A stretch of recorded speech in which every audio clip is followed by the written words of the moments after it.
Okay, welcome back. This is Unit 2.2, and we're talking about comprehension theories. As I said earlier, we're still in this particular piece or puzzle piece, and we talked about propositions. Now we're going to talk about some specific theories of comprehension.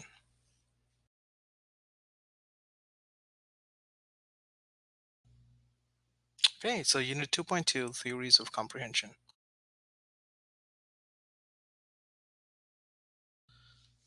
Before we talk about the three specific theories of comprehension that we're interested in for this particular class, um, just to reiterate, quickly review what we learned from the first unit, Unit 2.1, about the common assumptions of comprehension theories. The common assumption is that when you read a text or listen to a conversation or watch something, uh, our mind extracts meaning because we're interested in reading. So let's talk about text. When you read a text, our mind extracts meaning from what we read. This extracted meaning is then represented in our minds. And this representation itself, if it is held for a long time, would form a part of our long term memory. So the idea is that we extract meaning from the text, represent that meaning from extracted from the text in our mind in the form of propositions. And we looked at what propositions are. Propositions are the simplest idea units. And we talked about three different ways of representing propositions. Now let's talk about, these are general assumptions about comprehension theories. Now let's talk about um, three influential specific theories of comprehension.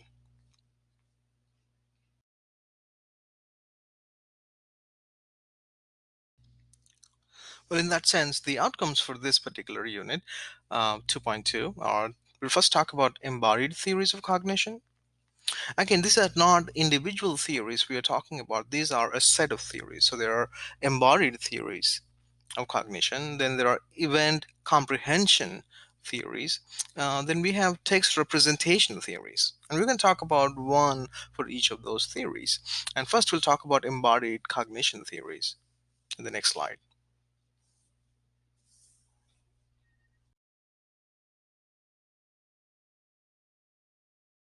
So each of the theories we'll talk about have some specific assumptions. Now, let's talk about embodied cognition and its assumptions. And before that, just imagine you're reading a sentence like this: Tom was slicing tomatoes with a knife.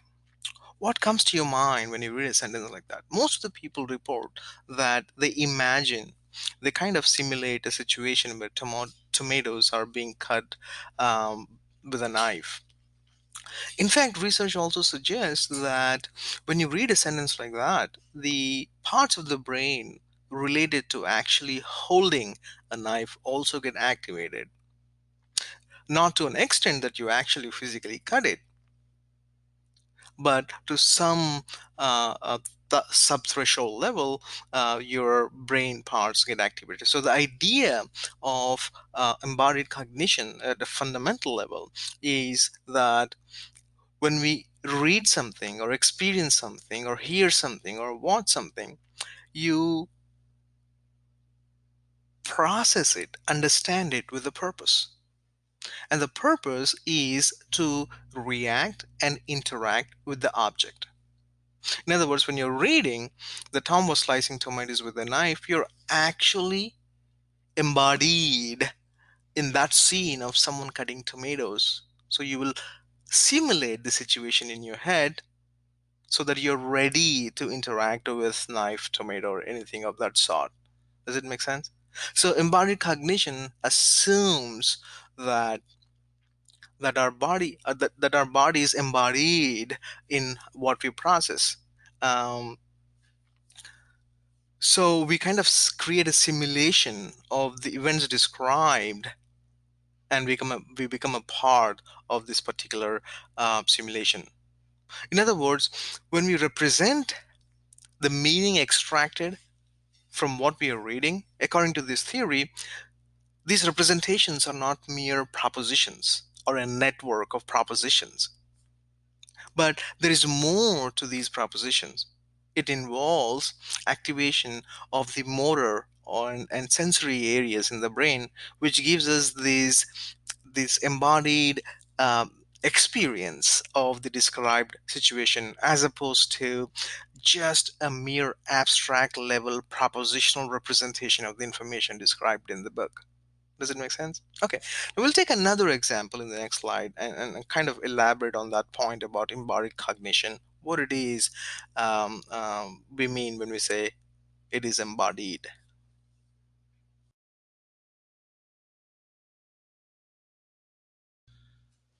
Okay, let's look at another example here. Um, do you watch horror movies, or have you ever watched a horror movie? Well, I don't like horror movies. My wife loves it. I don't know why she does. What is the point? You're gonna get scared anyways. Why to pay someone to get scared? Anyways, so what happens when you watch a horror movie or any movie as such, especially horror movies? You get scared, correct? Now, just imagine if you're watching that at home on your TV. There is no point for you to get scared, correct? Because whatever you're seeing out there is actually in the television. In fact, you're not a part of that particular event that is being unfolded on your television. So there is no need for you to react, to get startled. But yet we do that, correct? So the idea is that whatever we are processing, including the horror movie here you're watching, you are processing it with a purpose to react with objects, in this case, this person or ghost, whatever it is, that is described in the event. Make sense? So the purpose is to react and interact with the object described in the situation. Just imagine reading something. Even then, you feel startled sometimes. The idea is that you just don't extract the meaning from what you read, but you also feel that you're a part of the description that you're reading. And that's what is called embodied, so that you can interact with the things described in the situation. Well, that's about the embodied theories of cognition. Um, and the next slide, we'll talk about the other theory.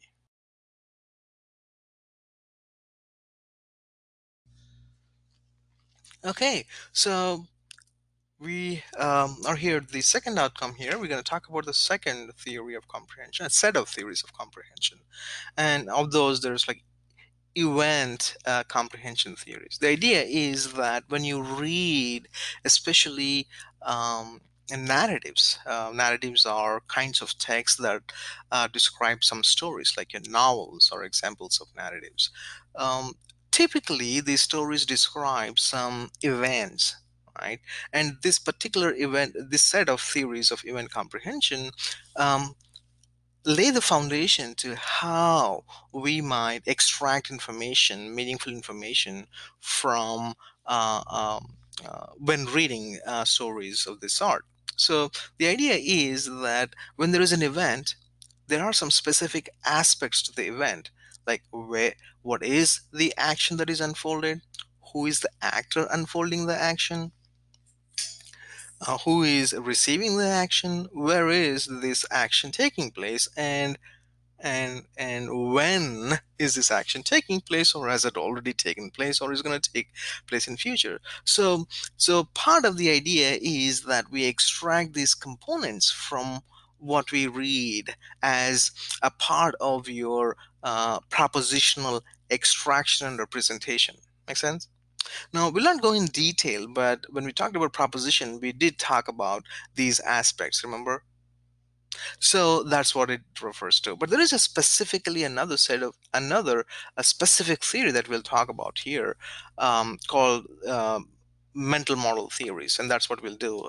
Proposed by Johnson and Lade, Johnson Lade's mental model theories, and that's what we'll do in the next slide.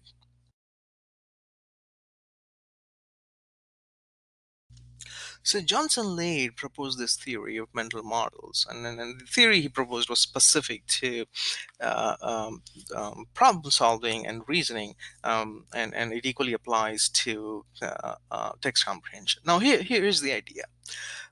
As we've already discussed, according to theories of comprehension in general, we extract meaning from what we read in the form of propositions, and we store those propositions in our head as a network of propositions. Okay, in that sense, whatever we are extracting from what we are reading is basically a network of propositions. Okay. Oh, wait a second. I'm going to talk about something else here now. Let's say, my daughter. I love my daughter. Okay. Um, she right now she turned 7 last week. She's this week actually. I love her. She's, I don't know, but I think she actually takes advantage of the fact that I listen to her, whatever she says. Well, let's stop it here. Now, earlier, before I brought the topic of my daughter to our conversation, what was I talking about?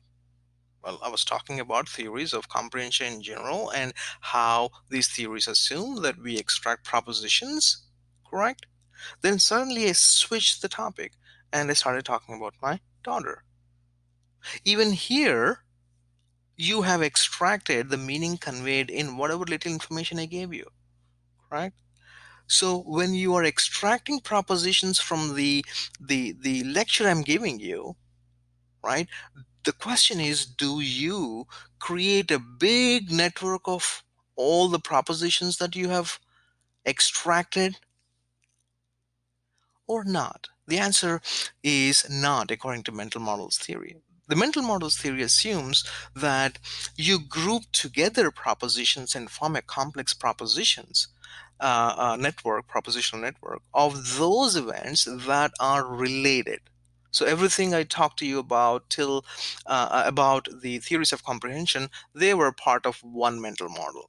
And the moment I changed the topic and started talking about my daughter, then even then you extracted propositions related to the meaning or the idea that my how my daughter is beautiful, how she takes advantage of me and things like those, but you group them separately in a different mental model. That's the idea. So the idea of mental models theory is that we create mental models that are described in the situation that you're reading, but these propositions are not just list of propositions, but there is a network of propositions. In other words, you create a mental model which is a network of propositions. However, each mental model that you create is a unique combination of a related propositions. Anything that is not related to the discussed topic would be added to another mental model. Make sense? So we kind of create these bubbles in our head, which are networks of propositions, and these bubbles only contain those propositions related to the topic or related to a topic. Or somehow all these propositions in one mental model are related. So the propositions here are related, the propositions here are related, the propositions here are related. Of course, the examples here is not appropriate or not saying anything here. But the idea is that we create subsets or sub mental models depending on the topic.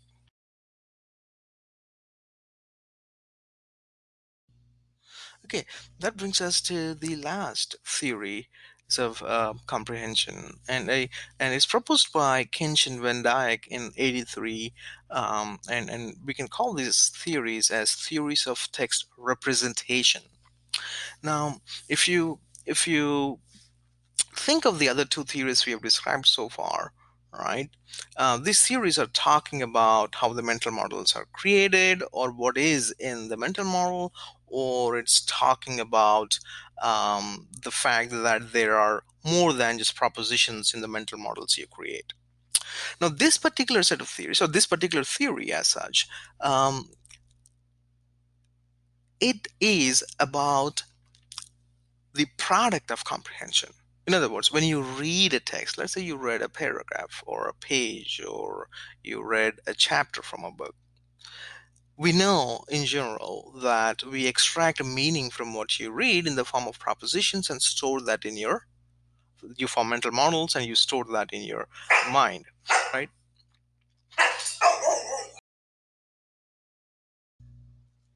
Well, I had to stop there, pause for a moment because of my dog. um, as you know, her name is Minnie. So according to this theory of text representation talks about um, the mental models that we have created, that we store in our mind. What is the nature of it? What is the structure of it? What is in that representation? That's why this is called theory of representation. It talks about what is in the product, in our mind, that we have represented as a result of whatever reading you're doing at any given point of time.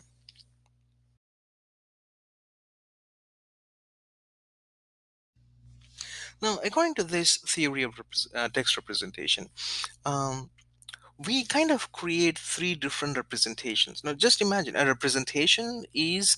um, a representation is a structure of meaning that we have extracted from the text, and now it is a part of our mind. So that's what we're talking about. Now, at a general level, you can think of these as mental models. Okay. Um, so these are basically mental models, or we'll call them representations. Okay, representations of the meaning that is gathered from whatever you're reading.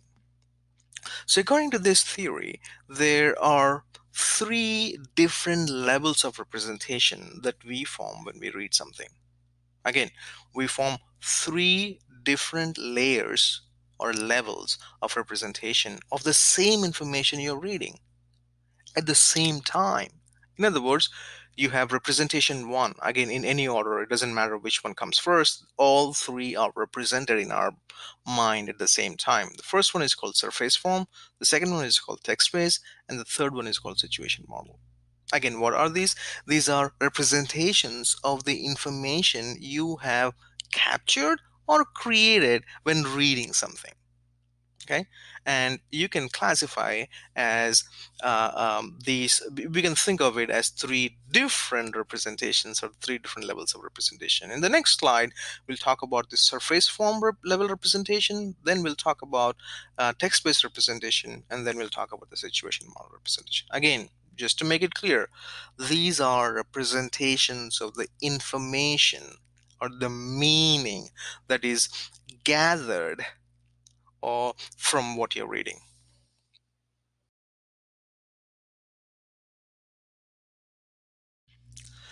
Surface form representation is the representation of the meaning that is conveyed in the text that you've just read. So if you remember um, the Galileo text, you remember the events described in it, correct? But at some point, at least immediately of reading the text, you also remembered the exact wording there was in that particular text. So, this level of representation has not only meaning, but it also has syntax, exact wording. So, meaning and syntax, both these aspects are held. So, um, let's say, let's take another example. Let's say you you met someone at a restaurant and you had a conversation, and the conversation you had, mostly you have a word to word representation. Let's say it's a quick 2 minute conversation, so you have a word to word representation of that conversation at least for some time, right? That word to word representation, including the meaning of the word to word representation, is what is called as surface form representation. So that if somebody asks, hey, what were you talking, you would be able to, if need be, give a verbatim account of the conversation. Like, I said this, he said this, blah, blah, blah. So that level of representation is called surface form. But the problem with this is that if I ask you the same question after a week, you won't remember. In fact, after an hour, you may be able to summarize what happened in the conversation, but not give the exact word to word, verbatim information. In other words, the surface level representation is quickly lost, in fact, in seconds. Okay, that's the surface form representation. There is the second one called text based, and that's what we'll talk about in the next slide.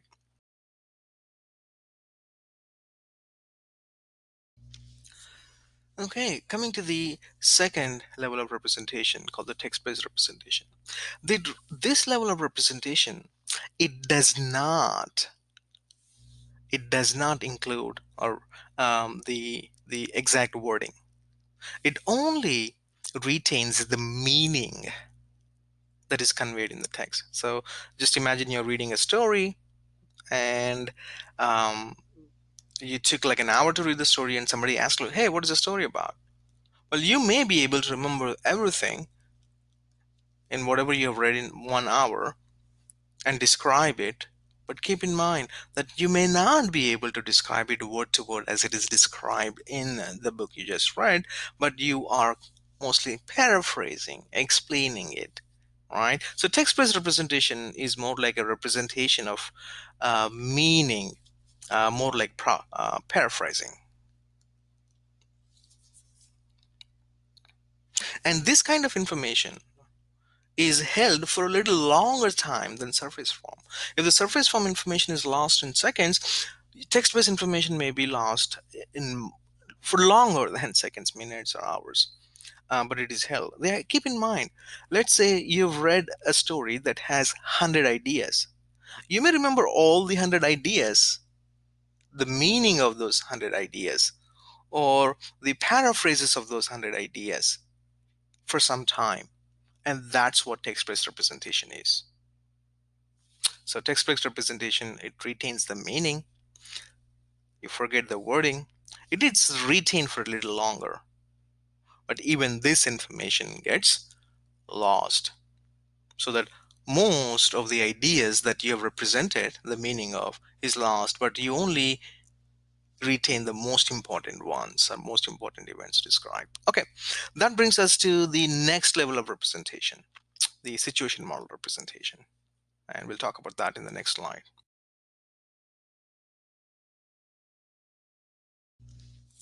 Okay, so coming to the situation model representation. Now, this is the representation level that is the deepest level of representation. This level of representation, it retains the meaning of the explicit ideas that are discussed in the story you're reading, but not all the ideas. They only retain the meaning specific to some ideas, they paraphrases. So when we say meaning, think of paraphrases. So you do remember some events, but you don't remember all the events described in the story. And you remember them not word to word, but you remember them in terms of paraphrasing, in terms of meaning conveyed in those particular stories. But an important part of a situation model is the fact that it has inferences. Now, what is an inference? An inference is the information or meaning that is not directly, or explicitly stated in the text, but the information is something that you have extracted by reading a text. And that could be by connecting the information, like two different informations in the text, or by connecting the information in the text with what you already know in your background. So these kind of new information that you've generated are called inferences. And if you take the example, and I'm going to pause here and I'll re-record another part of it, just so it's an important point. At the same time, I want you to give bits and pieces of information as opposed to just throw everything in one slide. So I'm going to pause here and I'll re-record additional points related to this level of representation. So let's look at an example. Have you read Harry Potter? Well, I guess you have. So, do you remember? Do you remember uh, the story from, I don't know, I have not read this yet. Like series one. Do you remember the story? Can you summarize me? Are you talking about each and every event that happened in that particular series? I bet not, right? It's impossible, right? Now you only remember some important events that were unfolded in that series, right? So that's the point. You retain only meaning of some of the events because it has become a part of your situation model, and situation model representation is a representation that is retained for a long time. Then the other thing is, let's imagine you're reading for the first time, then you're reading for the second time. When you read for the second time, the kind of information that you generate that is not directly stated in the book is much more rich and um, when compared to if you're reading it for the first time, because you know some background knowledge about the stuff already, and on a second reading you're able to better appreciate some words that are used in the book. Make sense? It is because you're connecting your background knowledge to this information that is in the text in your second reading. So that's the kind of inferencing I'm talking about, which is one kind of inferencing. It's called elaboration. What is that? Elaboration. Like you're taking this class now. Maybe you've taken a physio class, or maybe you've taken a psycho-linguistic class. Then you're trying to make connections between the ideas that are discussed here with the ideas that were discussed in the other class. Then you're coming up with this new idea called inference of how these are related, or you may come up with a new idea of a totally different type. These are inferences of a specific kind called elaborations. Now, there is another kind of inference where one part of the text talks about something and another part of the text talks about something. Then it requires you to connect these two particular parts to come up with this new idea. Oh, I bet that is that. You know what I'm saying? So that is a text level inference. It's called bridging inference. A bridging inference is the inference that's formed as a result of connecting two text elements. An elaboration is an inference that is drawn by connecting the text elements with your background knowledge information. So, so here's a question. If you're taking a class and learning some information, at what level you think we want you to retain the information? Do you want us to do you think we want you to remember the exact wording of what you teach? I bet not, right? Or do you want do we want you to remember the all the facts that we gave you? Not really, unless like there are some specific things that I want to remember, but that's not all we want, right? We really don't care if you not remember every fact that you might have learned from the book. What we really want is, at least I really want you to do, is have this rich understanding of the topic, correct? So we want you to have a richer understanding of the topic discussed. So we expect you to have a situation model representation. Also because it is retained for a long time. In fact, the more you use the information that you have stored, the richer and richer it becomes, just like reading the book for third, fourth time.